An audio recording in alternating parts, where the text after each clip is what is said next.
অর্জুন কেশবকে জিজ্ঞেস করছে, কেশব, পৃথিবীকে জয় করার জন্য কি সবচেয়ে বড় শক্তি দরকার?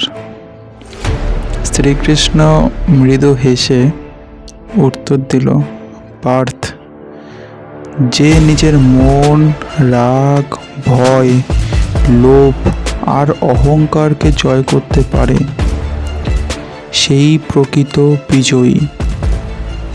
যে নিজেকে জয় করতে পারে সে পৃথিবীকেও জয় করতে পারে। অর্জুন তখন প্রশ্ন করল, কিন্তু নিজের মনকে জয় করা এত কঠিন কেন মাধব? শ্রীকৃষ্ণ তখন বলল, কারণ শত্রু বাইরে নয়, শত্রু অনেক সময় নিজের ভেতরেই থাকে। বাইরে হাজার যুদ্ধ জিতেও যদি নিজের দুর্বলতার কাছে হার মানো, তবে সেই বিজয় অসম্পূর্ণ। অর্জুন তখন বলল, তাহলে প্রকৃত যুদ্ধ কুরুক্ষেত্রে নয়, নিজের অন্তরের মধ্যেই?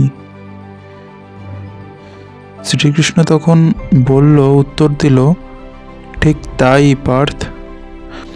প্রতিদিন অলসতার বিরুদ্ধে পরিশ্রম, ভয়ের বিরুদ্ধে সাহস, ক্রোধের বিরুদ্ধে ধৈর্য আর মিথ্যের বিরুদ্ধে সত্যকে বেছে নেওয়ায় প্রকৃতির ধর্মযুদ্ধ।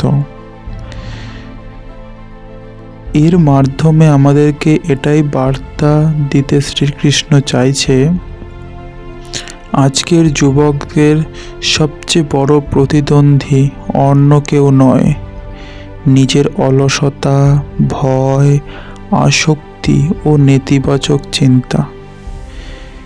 যে এগুলোকে জয় করতে পারে তার সাফল্যকে কোনো শক্তি থামাতে পারে না। এই ঘটনা থেকে শিক্ষা আমরা এটা নিতে পারি, নিজেকে জয় করো, চরিত্র গড়ো, মনকে নিয়ন্ত্রণ করো, কারণ প্রকৃত বিজয় শুরু হয়